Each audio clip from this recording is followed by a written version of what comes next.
Okay, so looks like we're recording. I don't see it come up yet. I'm gonna wait.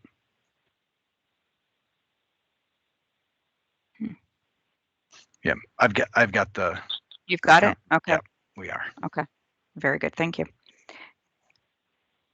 So I'd like to call the meeting to order for the MARB Accountability Review Board. It is Thursday, January the 14th. And at this meeting of the full board. I'm Kimberly Kennison. I'm the designee for Melissa McCaw. With me today is Christine Shaw. She's the co-chair and designee for Treasurer Wooden. I'd like to wish everybody a happy new year. I hope that everyone has been healthy and safe at this time. I would like to let everybody know that I spoke with Secretary McCaw this morning, and she's extended that, she wanted to let everyone know that she planned to be here today, but wasn't able to do so with unprecedented times with the fiscal, 2021 and the budget that soon to be delivered to the governor. And she does look forward to seeing everybody and plans to attend at the next meeting. Christine, do you have any opening comments this morning to add? I do not. Thank you. Thank you. So the second item of the agenda today is the public comment period. I would like to hear if we have anybody that is interested in this public comment time. This gives you an opportunity to speak, and I would ask that you would limit your comments to 2 minutes and state your name and the town that you reside in, please. Is there anybody present that's interested?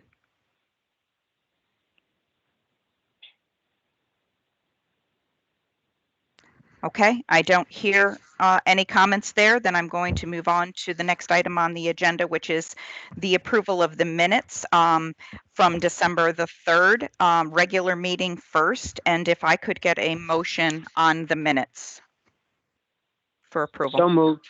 Sal Luciano. Thank you, Sal. Christine Shaw, seconds. Thank you, Christine. Any discussion? Yes, I think the minutes inadvertently omitted the members in attendance as well as other attendees for the meeting. Oh, thank you. I'm looking. Late. Yeah, you're right. Thank you. That one got by me. Apologize. We will update that. All right. No other comments. Can I get a roll call for approval? Or Yes. opposed? Or abstain? Yeah, Mr. White, Aye. Mr. Waxenberg, Yes. Mr. Luciano, Yes. Mr. Falsigno, Yes. Ms. Shaw,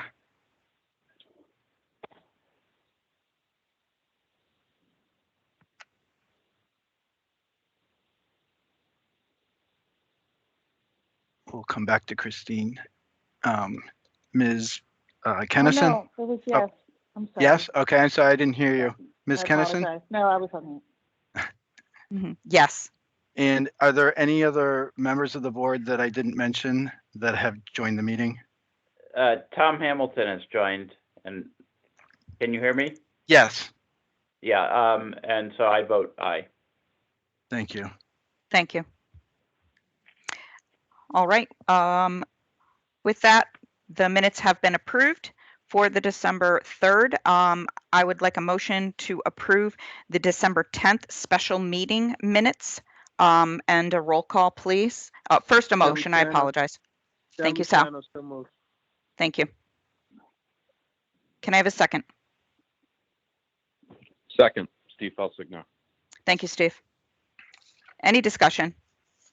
We have the members on that one. Okay. No discussion?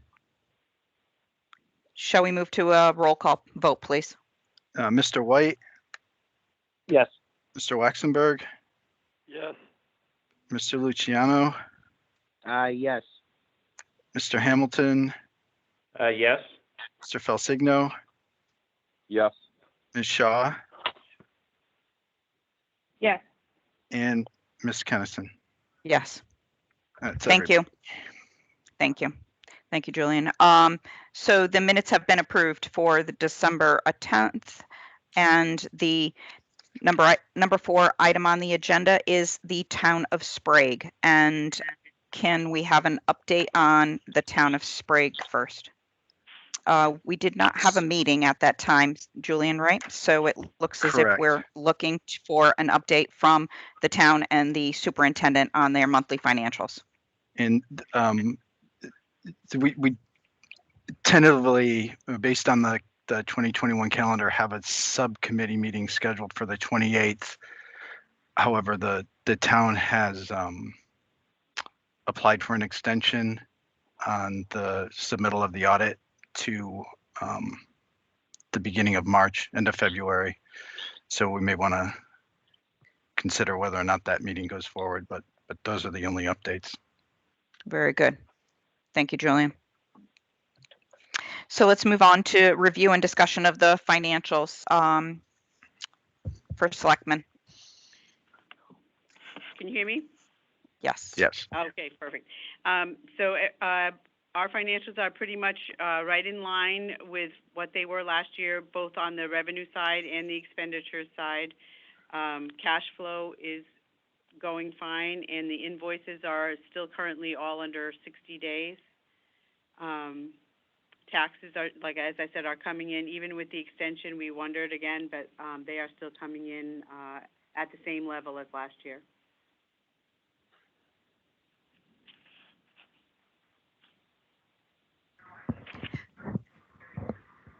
The only item that's a little bit up is for building fees, and that's because of the renovations that are being done on the leased property. So I noticed that at this moment you're projecting that you're in line with the budget with no deviations. And I will ask the superintendent also to speak on in a moment. My only question is at this moment is, I believe it was the resident police. You had a budget of 167,000 with no expenditures to date. Are we not going forward with that, or is there a reason for no expenditures?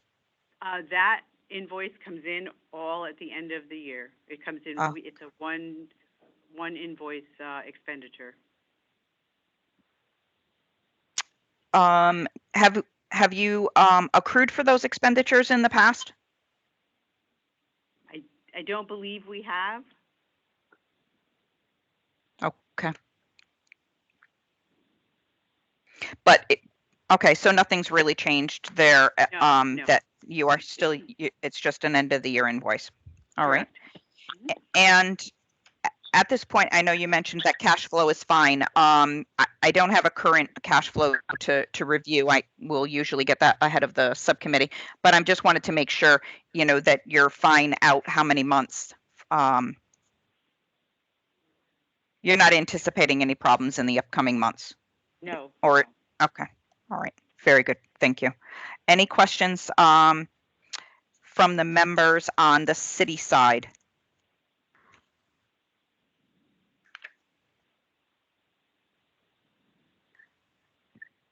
Doesn't seem to be any questions. I noticed that the Board of Ed has, you're not showing any deviation from budget to actual for the Board of Ed, but I did see that there was some savings that was on potential savings that they're projecting on the Board of Ed side at this time. Superintendent, would you like to make an update, please? Sure, be glad to. Good morning, Thank you. everybody. Our budget is in line. Right, presently, we're running a surplus of about $160,000. We'll probably anticipate going higher in that amount, depending on what happens with school and COVID, etc. Presently, we are in 4 days a week, full class sessions, and we had a very good bid session. We have a renovation project for doors, windows, elevators, and alarm systems that came in significantly under budget by almost $300,000. The board has authorized me to start putting contracts forth to the vendor. Very good.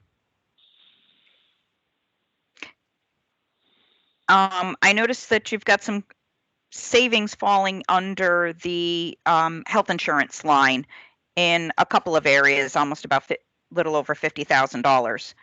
Is it is something changed there? Yeah, personnel and what Okay. they're taking.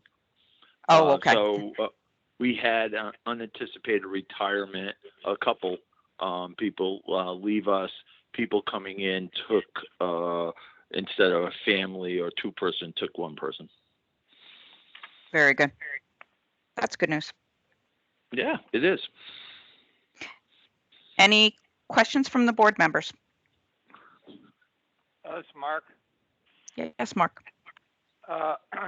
Just for the next subcommittee meeting, which I know is in flux, on the historically, we have seen significant fluctuations in transportation in your 600 accounts, transportation, and high school tuition and elementary. Now, for the next subcommittee meeting, can you, Mr. Superintendent, give more detail, if you wouldn't mind, in the area of your regular student transportation, the special education for private schools, that's again running at a deficit. And I understand that, you know, you get one child in and they're PPT'd out, but I'd like to know more detail without names, obviously, we don't want to violate any purple laws or anything like that. And also the elementary magnet school tuition, because that's running at a $70,000 deficit. So if you could, at the subcommittee meeting, please be prepared to bring in a little bit more detail in those two areas as to why those are running in deficit again, because historically those are the ones that are the drivers for the deficits in Sprague. I Sure, appreciate it. Sure, be glad to. What we'll do is put forth what we budgeted and what the actuals are and why there's a change in those. Excellent, thank you. No problem. Thank you. Any other comments for the town of Sprague?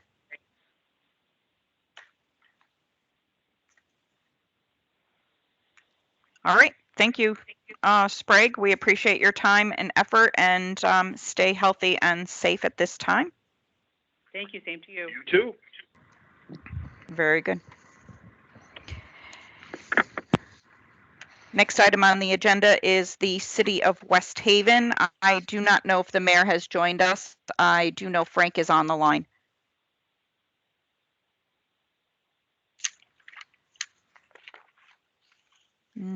Frank, are you still with us?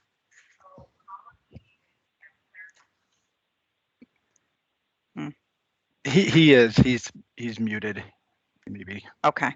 looking Okay, thank for- you. All right.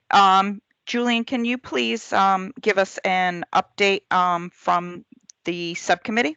Yes, the subcommittee did meet in December.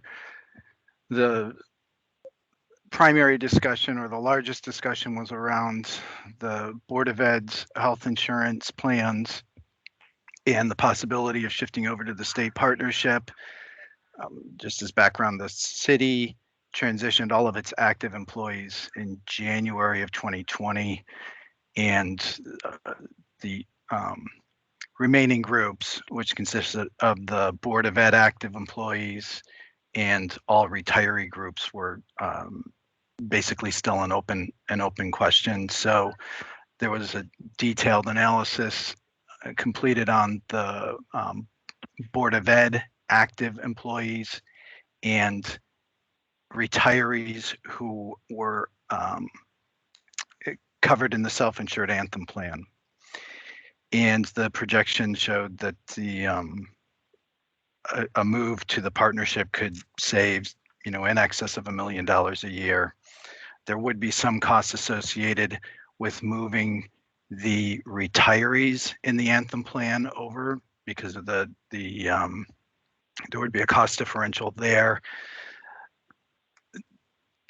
One of the possibilities would be to keep the retirees self-insured, but that would also have an impact on the Anthem renewal rates. And so further analysis is being done to determine whether or not there would be a significant increase in the renewal rates if the remaining self-insured group consisted just of retirees. So that analysis is underway, is expected to be completed in time for review at the January subcommittee meeting. The remaining retiree group is those who are insured through the Zenith plan. Those are the over 65 Medicare retirees who currently are on a Medicare supplemental plan, and that's going to require another analysis to determine whether they could be moved to the partnership plan and whether or not that would yield any savings. So that is moving along. The plan is for the Board of Ed to make a determination on whether and which groups to transition over effective July 1st. And the plan is to have that decision finalized by the end of February. That would allow for enough time to actually implement the transition. So that was the majority of the discussion at the subcommittee meeting. We also had the routine updates on the ADP project and the FY19 audit findings. We also had an update on the FY 2020 audit, and We'll I'll let Frank update you on that. Yes. And Thank you. that's it for the subcommittee update. Thank you, Julian. Yeah, there's some good news to be shared today, but I will allow the city to bring us up to date on that. Frank or Mayor, are you? Good morning, Kim. Can you hear us now? Yes, I can. Thank you. Morning, Kim. Oh, And good morning, Mayor. Malone is with us. Michael Malone is with us. The mayor is here. We were unable Thank you. to unmute ourselves through the system, so we had to redial Thank you. in. Oh, sorry. Apologies for that. So, yes, very good news. For the first time in more than a decade, West Haven has a successful audit on time. Very pleased about that. My thanks to the entire finance team who were responsible for actually pulling this together. Good news.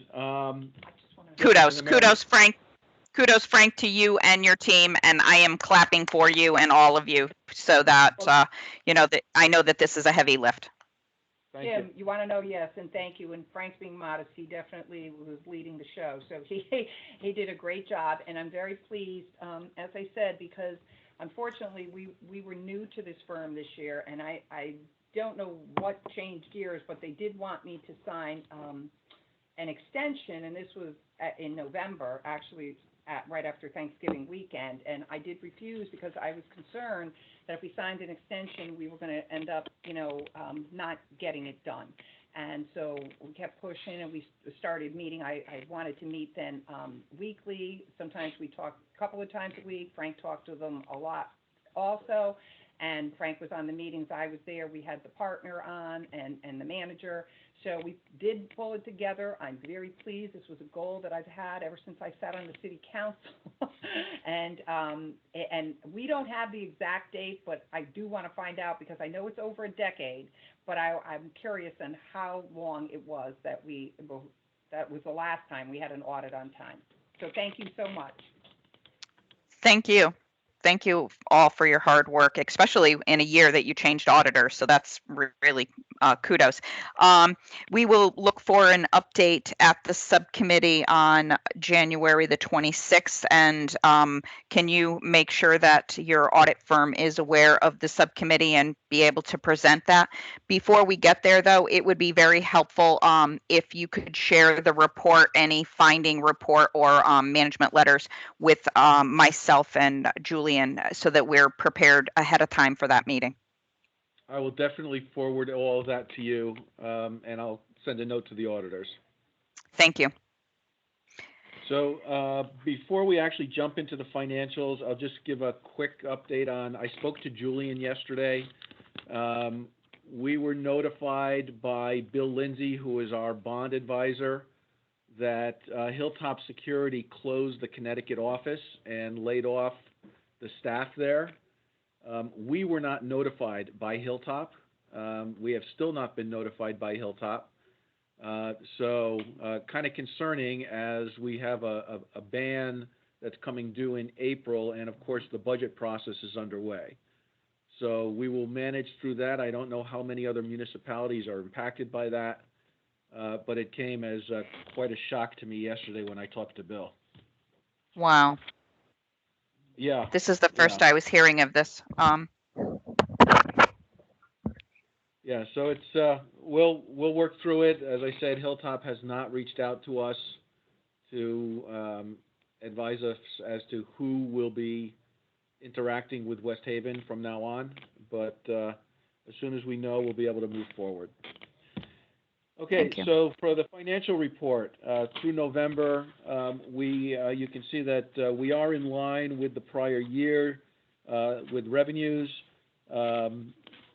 Taxes are coming in right on line with the prior year, which is very good to see. Through 3 months, tax collection is at 53% of the estimated annual amount, compared to a 5-year average of 53.04%. So again, kind of right in line. I had a conversation with the tax collector manager last week. January is looking good for revenues coming in.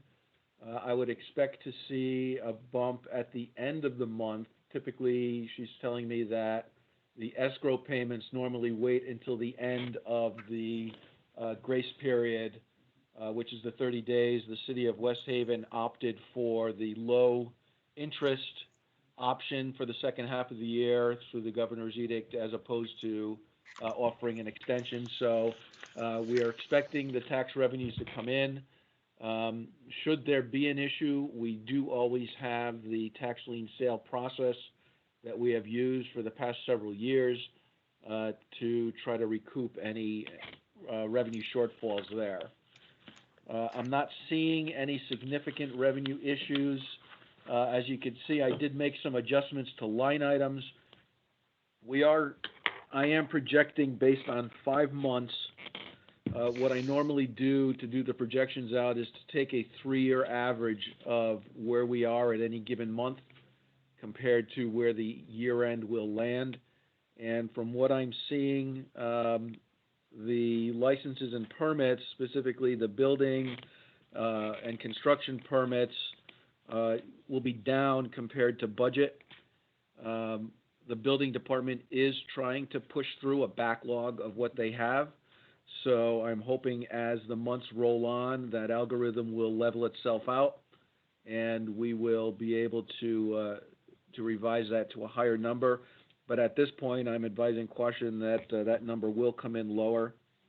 One number that I have not changed here yet, but I am going to have to take a look at, is the revenues that come in from investments. I mean, we made a small adjustment, but obviously with the rates where they are now, we're not going to get anywhere near the return on the money sitting in the STIF accounts that we've seen in the past. So I'll have to do an analysis on that, and I will get back to you to let you know where we will land with that.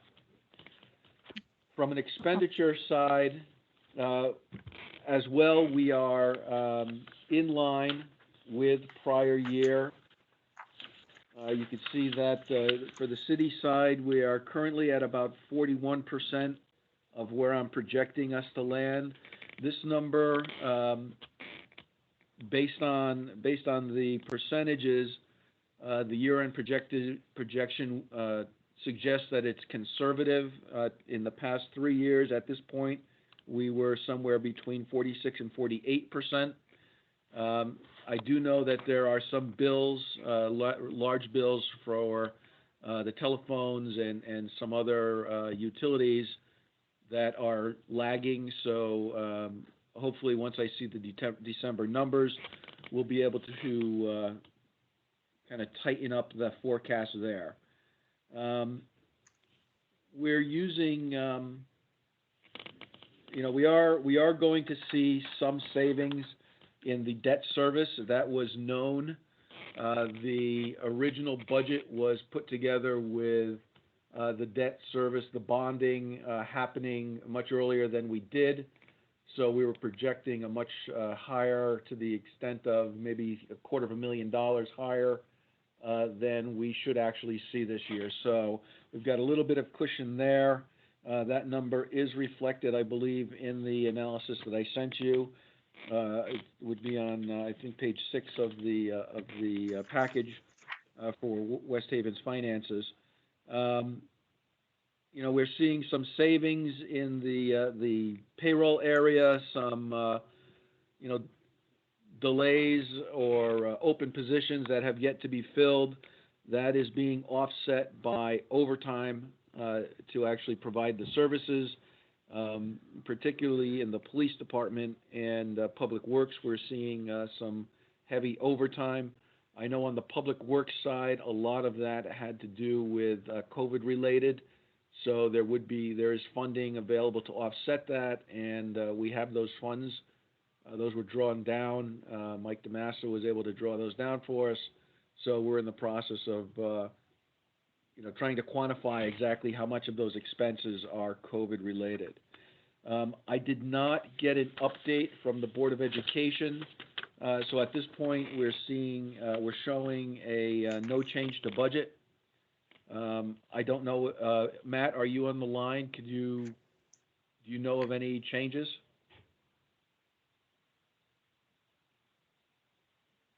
That's what I was going to ask. I don't Okay. think he's on. So, okay. So I know the request was sent. It didn't come back. I will follow up with him once the December numbers are out. They should know with 6 months kind of which line items are going to be moving around on them. So at the end of the year, what we're projecting now is in the general fund, a slight surplus to budget. Again, assuming that we're going to be able to make up or collect all of the taxes that we had in the budget through either actual collections or the lien process. As far as the sewer fund goes, same story as the city. We're seeing in line with prior year for revenue collections. The expenses as well are much lower of the annual amount than in prior years, so I'm trying to do an analysis on that to see if what is causing that, if there are delays in processing bills, or if the year-end projection that they put it through the budget is actually more conservative than it needs to be. So changing the forecast for the sewer fund to be a slight surplus as well, less than 100,000, but at this point, going forward, we should be able to refine that as we get solid numbers. From Allentown, again, the same story. Revenues are well in line with the prior year. There is an anomalous number. As you know, we received a pilot fund monies that were secured by Representative DeMassa. It was $960,000. That is an anomaly over prior years, which is why the actual revenues are up. Those revenues have been tagged for additional contributions to the pension fund as well as a small amount, 250,000 for capital requirements. So those expenses are reflected in the analysis as well. So it would look like, if we have no overruns in the Allentown expenses, the actual state grant was $60,000 higher than what was in the budget. The city council has already approved that if those funds are not needed to cover an operational shortfall, the full 60,000 will be added to an additional contribution to the pension fund to help reduce that liability. So at the end of the year, right now, we're projecting a surplus of roughly 50,000 for Allentown Fire. Thank you, Frank, for your detailed description and having your arms around all of this. Good job. I do wish that the Board of Ed was here to comment and give us some updates on theirs, as their operating budget is half of your entire city's budget, and we should have an update from them. So I have a comment, but it's not related to the finances. So I'm going to ask the members if they have any other any comments concerning the financials for November. Yeah, this is Tom Hamilton. I just had a question, clarification. Frank could, I'm sure, is probably aware of this or can fill us in. But the 900 account unallocated expense, you've got 2.1 million budgeted. You spent 150. You're expecting to spend the full amount, actually, to run over by 95,000. Can you give us a little more insight into what that is? Isn't that the contingency fund? Those are the contingency expenses, yes. So at this point, I would assume that, we would spend all of the contingency. As we get closer to the year, those numbers should solidify. And the 95,000 was, yes, we put that number in to offset some of the overruns up in the salary line. Again, trying to figure out where we're going to land. Most of that is the contingency, though.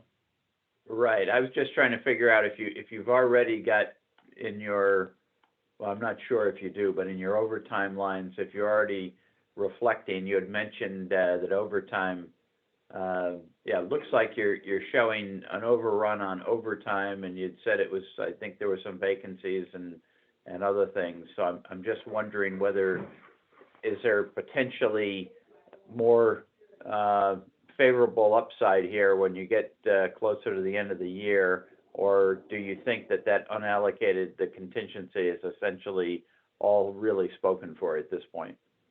No, I think there will be upside. The models that I use to do the forecast are by department, by line item. So as the actual payroll comes through for the month, the remainder of the year is recalculated based on using the expected monthly payroll. We use what's in the budget, assuming that they hire everyone. So each month, any favorability to payroll will fall to the bottom line.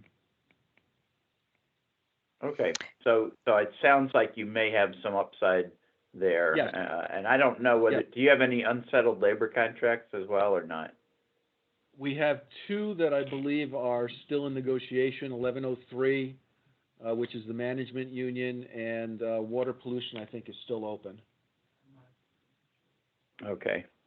Now, one thing, sir, is that also within that contingency area, that is where we have set up an account to capture any COVID-related expenditures that are non-labor. So all PPE and some other things. So that number will grow compared to budget, but it should be offset by, you will see a line item in the 6-month number for the monies that were available for COVID relief. Okay, great. Thank you. You're welcome. Because Hi, normally this is you Bob would have, White. yes, Bob. No, go ahead. Yeah, I finish just what you wanted to were saying. piggyback. Yeah, I was just going to piggyback off of the contingency line. So normally, Frank, you would have seen that you would have normally held the projection to the budget of the unallocated and allow the city then to, because we know that that was an action of the city council. I would have thought that we would have kept the city having, a favorable, but you've loaded other expenses in there to include the COVID line, correct? That's correct. Okay. That is correct. Okay. Yes, Bob. Okay, yeah, quick question.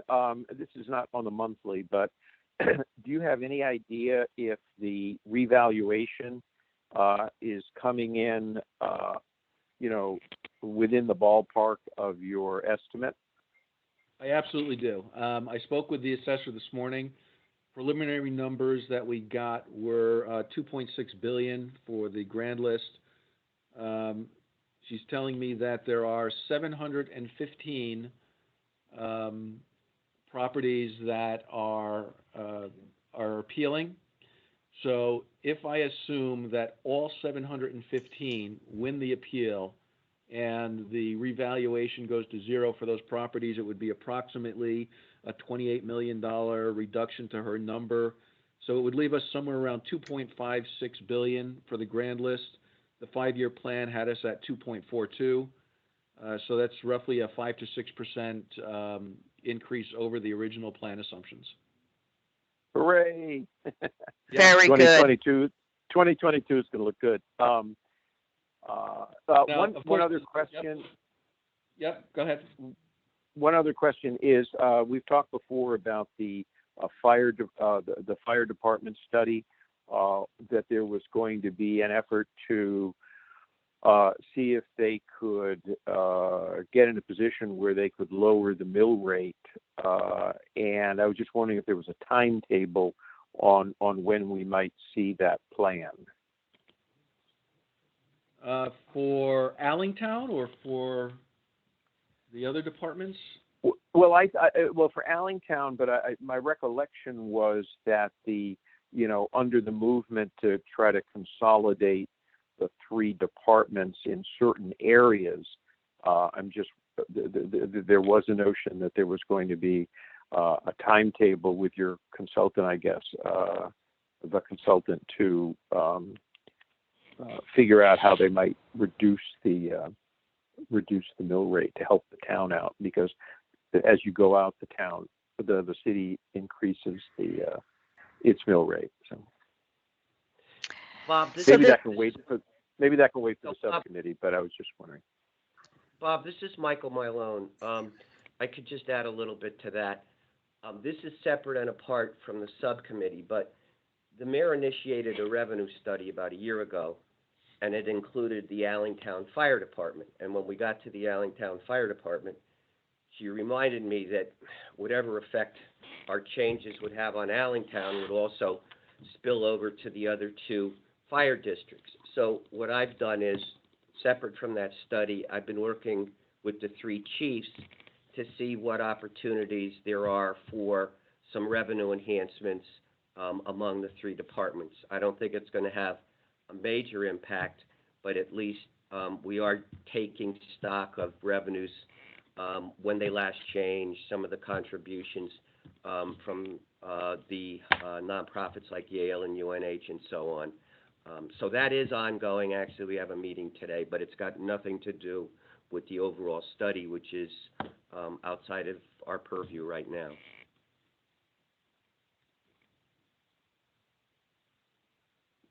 So Bob, I'm going to comment on that. When we had our last subcommittee, we had discussed that the next steps were for in this upcoming year to assist the fire departments with trying to get them to move towards a 5-year plan. And that was planned for this upcoming year. Oh, okay. Okay, good. I just wanted to make sure that was in process, because I think that's one of the, there's been an awful lot of progress made here by the city, and congratulations. But I think that's one of the kind of open areas that may help. But good, just keep us posted. Thank you. Will do. Any other comments or questions from the board members on the financial statements or other topic?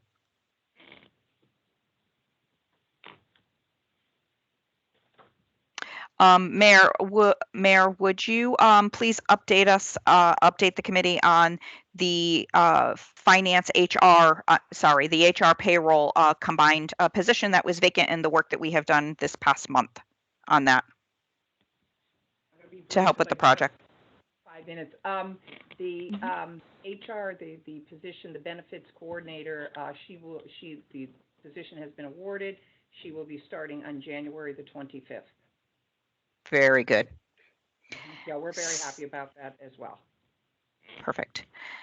So I did assist the city with this particular search, and it came forth with some really good candidates. And I think that the city will be very happy with the finalist. And Mayor, I'm happy that this search is closed for both you and Frank.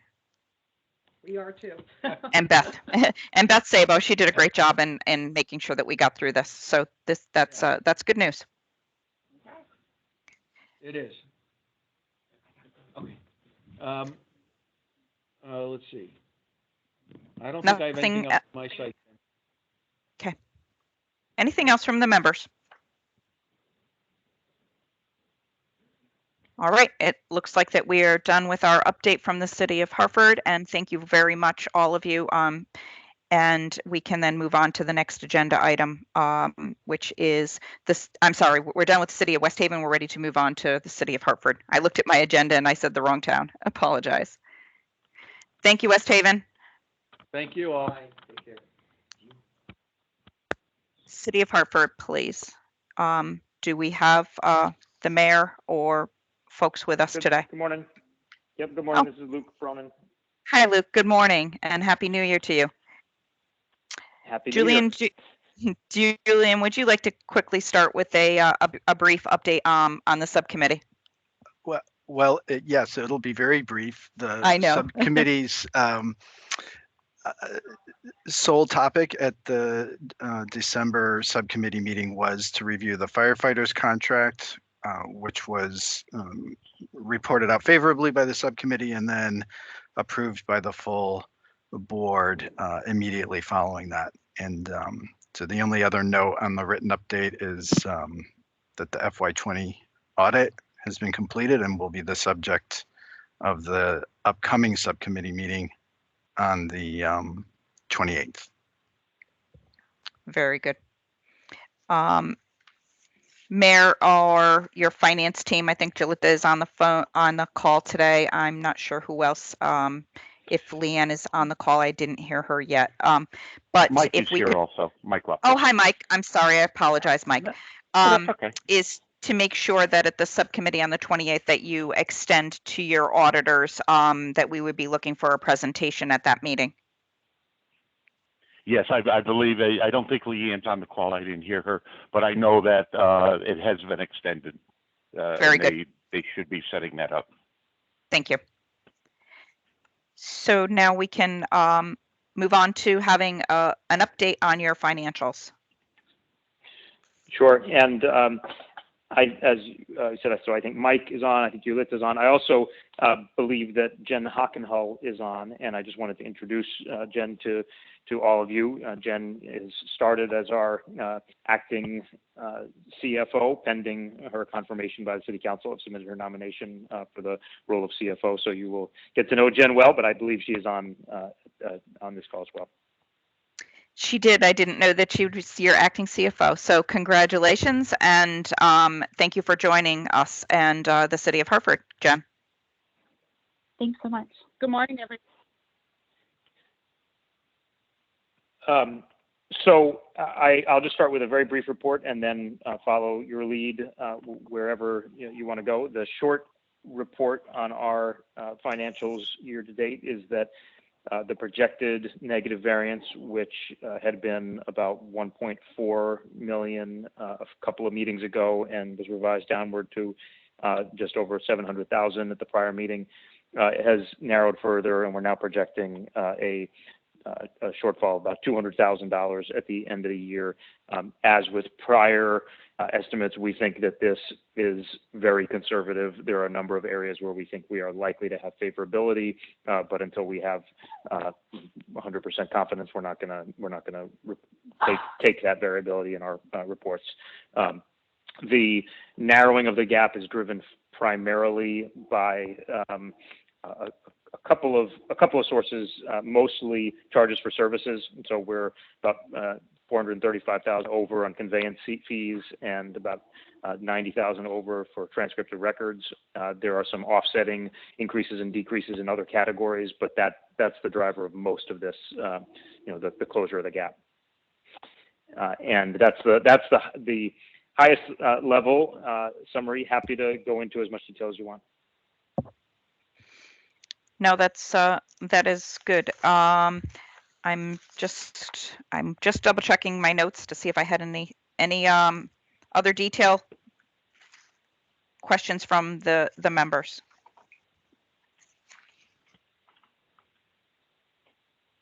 Yes, this is Bob White. Yes, Bob. Could you refresh at least my recollection as to how much longer the corporate contribution will be to continue? Sure. It is here through FY23, so next budget and the following. Good. Thank you.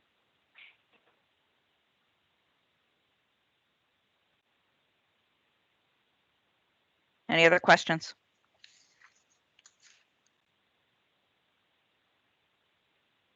I did see an overrun in the utilities of a north 700,000 is popping, Sure. but is that something that you've already noticed or? Yeah, that is primarily, team, feel free to jump in. I believe that is primarily driven by the increase in the tip fee from MIRA for waste collection. Oh, okay. That and is that's correct. An area that, okay. Go ahead. And that has been. Are there other drivers of it? I think if I'm correct, I think the tipping fee variance, I don't have these numbers right in front of me, but I think the tipping fee variance is about 400. So there's another 300 in there, which the team can either correct that or add some detail. Yeah. So this is Mike. That is, the mayor is correct what he said. The rates did go up, but also the volume of our materials did go up as compared to last year. There was an increase that was put into the budget for 21, although we're finding that increase was not enough. There is also the additional roughly 350,000 for disposal. So you've got the tipping fees as one component of that, and the disposal cost is also running over budget, and that has been in the last month's projections also for the last several months. Okay. And we're keeping a close eye on this as a source of potential, cost growth in the coming year, because I think MIRA's financials are not getting any better, and are probably we're probably going to continue to see some growth in cost here. Okay. This is Tom Hamilton. Just a quick question. Obviously, on your budget, $200,000 is not a heck of a lot of money, and it's essentially balanced. But are you taking any kind of proactive steps to try to make sure that you do end the year in balance? Are you looking at any kind of spending freezes or reviews, or doing anything else on the revenue side to, sort of proactively make sure you end the year in balance or better?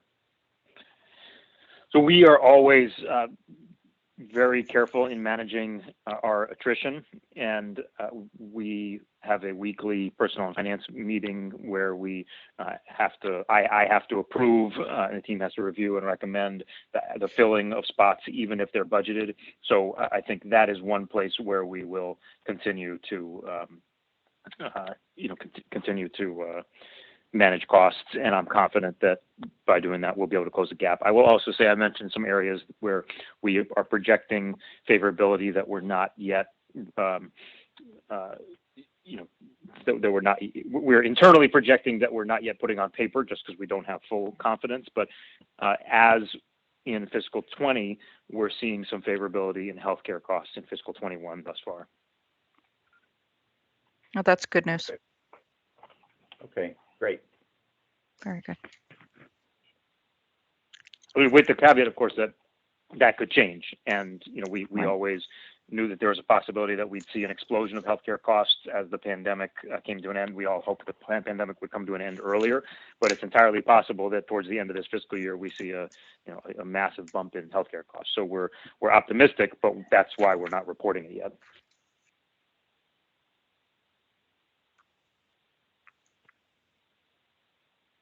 Thank you. Any other questions?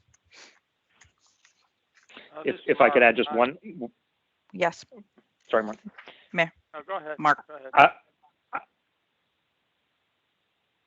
Go ahead, Mark. I was just going to say that we're also closely monitoring. You'll see the overtime remains negative by a significant amount. The vast majority of that is attributable to coronavirus. We can address some of that with the recent round of the CARES Act funding that was provided by the state. But we have seen, we are closely monitoring that, and a big chunk of that is related to Corona. Okay. Mark. Yeah, that was basically the same question I had. The overtime, which is usually absorbed by the vacancies of the police department, but it's extraordinary, I guess, because of the virus. So thank you for that. The second question is, I'm noticing that the Board of Ed has significant surpluses. Has there been a sit down with the financial CFOs on both sides of the aisle, if you will, to determine in more detail where the areas of surplus and or overages are with the Board of Ed? I know that traditionally the allocation of money is somewhat independent. They spend their money, they come back with a savings or a deficit, and they hold their privacy, or they hold their accountability very close to the vest at times. But I thought there was some statutory language passed last year that allowed for towns, or even mandated that towns, boards of ed report to towns regarding their fiscal status and or in greater detail, so there's no surprises at the end of the year, so to speak. So I'm just wondering if the Hartford has scheduled and or systemically sits with the board side to make sure that the finances are somewhat in line with the expenditures, so that there's no surprises. Sure. So I know that Jen, we have had prior conversations, but I know that Jen is sitting down with the Board of Education, her public schools CFO, Dave Flagg, next week. I believe that meeting is scheduled, and that will certainly be one of the items on the agenda. I would say a couple things. I think it is a very, very good and valid question. This may be an unusual year in that there may be additional assistance coming. There has already been some additional assistance that I think will soon be allocated, and there may well be a surplus at the end of the year. I think that this is also a year when we may have to treat that surplus differently so that it can be used for its intended purpose, which I hope will be re-engaging students, whether it's through extended day, extended year, summer programming, tutoring, and remedial assistance. So I think that we'll be working with the Board of Ed to make sure that those dollars that have been allocated for educational purposes are used for educational purposes. The last thing I'd say, though, is that, as you know, we did pass recently a resolution allowing for the establishment of the 2% reserve at the Board of Ed. And so to the extent that there is any operational surplus at the end of this year, that would come back to the city's general fund. Yeah, I understand that. My concern, obviously, is exactly what you've expressed, is to assure that this unusual time may create savings on the board side for a variety of different reasons.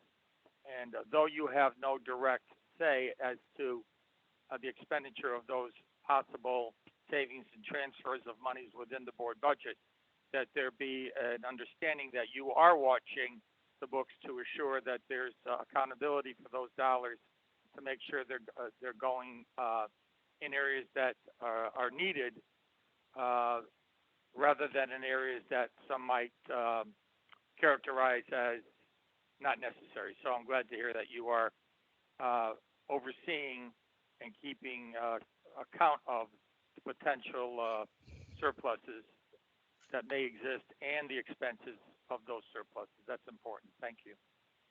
Sure. And if I could add just one thing, because I want to make sure that that I accurately state this. Back to the overtime question. We saw a significant, as you know, significant overrun in police overtime this year, and we also are projecting an overrun of about north of $700,000 on the fire side. We reviewed the fire overtime in detail this past week, and it does appear that all, or in fact more than all, of that negative variance is attributable to COVID.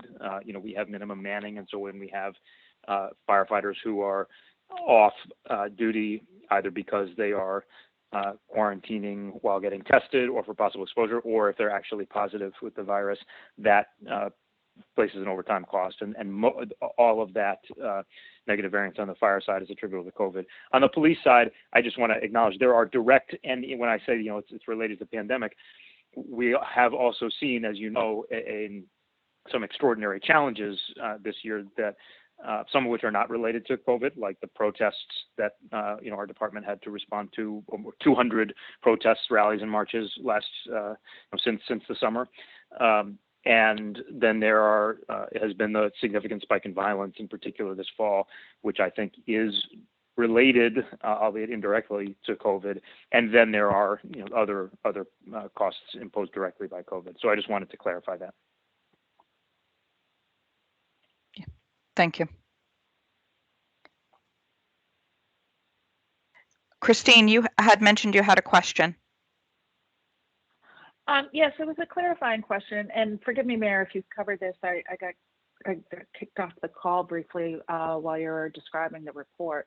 But you had made reference in the context of the fire contract that there were additional contracts yet to be negotiated, and for which you were optimistic that certain savings could be achieved. What is the status of that, and do you expect that to hit for this particular fiscal year? Or would that apply to next fiscal year? I think the bulk of the impact will be in the coming fiscal year. We do have one contract that expired at the same time as the fire contract, so June 30th of 2020. At this point, I cannot say with certainty, but we'll be working to. I don't think that contract will be concluded for a while, probably towards the end of the fiscal year, and unless there are retroactive wages, which we obviously will. We tried for that not to be in the agreement. I don't think it will be additional impact in this fiscal year, but I can't say that with certainty. And we have we have 3 contracts on various stages of negotiation right now. But I don't have anything substantive that I can report on those negotiations. Okay. Any other questions for the mayor? This is Steve Felsigno. I just have a very quick question. It's more if I'm interested in the mayor's opinion. are you anticipating due to COVID any issues, negative issues with your collections and cash flow as far as tax collections go? I'm just asking for your gut feeling on that.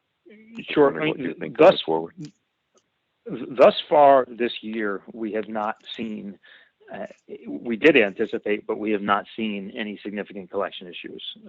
Our collections have been pretty solid.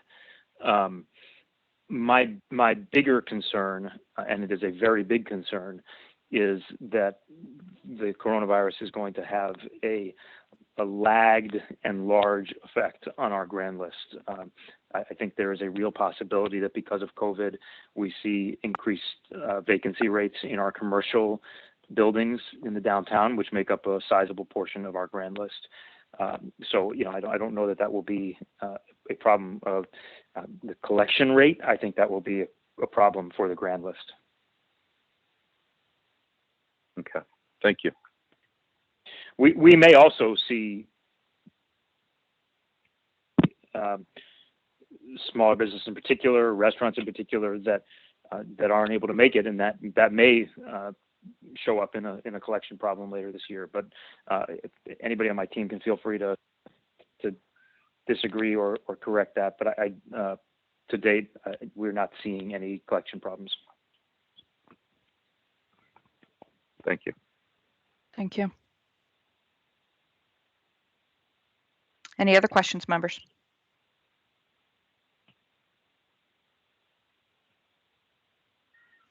If not, then I want to thank the City of Hartford. I want to thank Mayor Bronin for your input on the city and update. It was most appreciated. And we can then move on to the next item on our agenda. Thank you. Thank you. Which is agenda item number 7, and it is other business. So under other business today, we want to just discuss an update on the calendar. We provided a calendar and we had some discussion about it at our last meeting. We then took back the information, followed up with the secretary and the secretary's calendar. And while the members had a wish to start our subcommittee meetings earlier, the secretary's calendar was already set and there is no way for her to be able to attend if we change the times of the meetings. So she has asked that we continue to keep those meetings at 10 o'clock. So we are going to move forward with doing that. And Sprague, we are going to push forward with moving every other month. And we thought that it would piggyback off of the same day as Hartford. But in the afternoon rather than in the morning. You can see Julian provided a handout of the calendar again with the updated of the times of it each. But we did have a Sprague meeting scheduled for the 28th, and I do think that we will look to probably reschedule that meeting and move to a different time so that we can get the materials at hand since an extension was filed for their tax return. I'm sorry, for their for their audit. Any questions about the calendar? We do not need to take a motion or anything. It was really for discussion unless members feel otherwise, but wanted to put forth the calendar for the year. And we will then look to, reserve your calendars with meeting invites.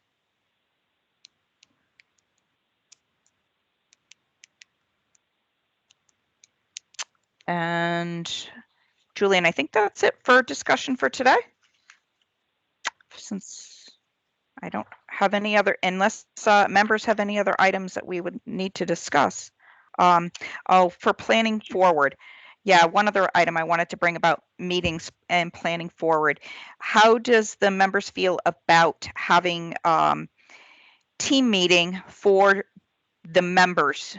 And then all the members could be invited as a team. And then as the towns come forth, they would still call in. How do you feel about that?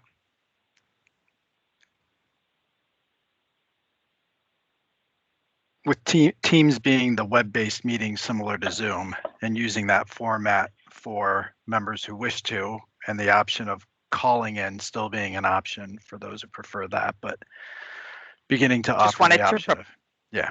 Yep.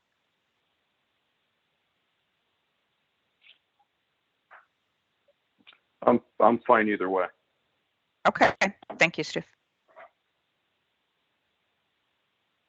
I guess since there's no preference, we'll just keep going as we are and until we have a preference. Well, With I that, would just say that it go is ahead. nice Thank you, Christine. I know that you had now mentioned this again. before. Yeah, listen, I think that as we are continuing to have these virtual meetings, it is nice to have, a visual. I think especially when you're connecting, if folks want to continue with audio, that's fine, but I think that the more of a connection we have with one another and with the folks that come before this body, the better. So I'm in favor of having video conferencing as an option. Okay.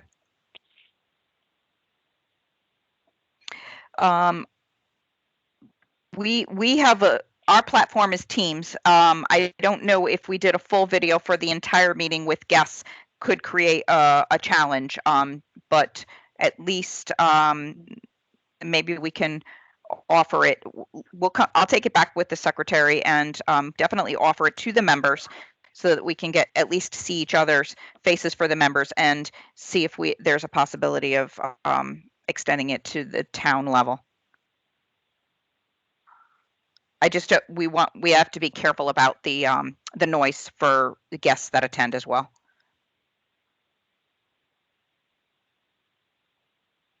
All right. Thank you for that discussion, and I don't have anything else to discuss at this time. So can we get a motion to adjourn unless somebody else has some other discussion items?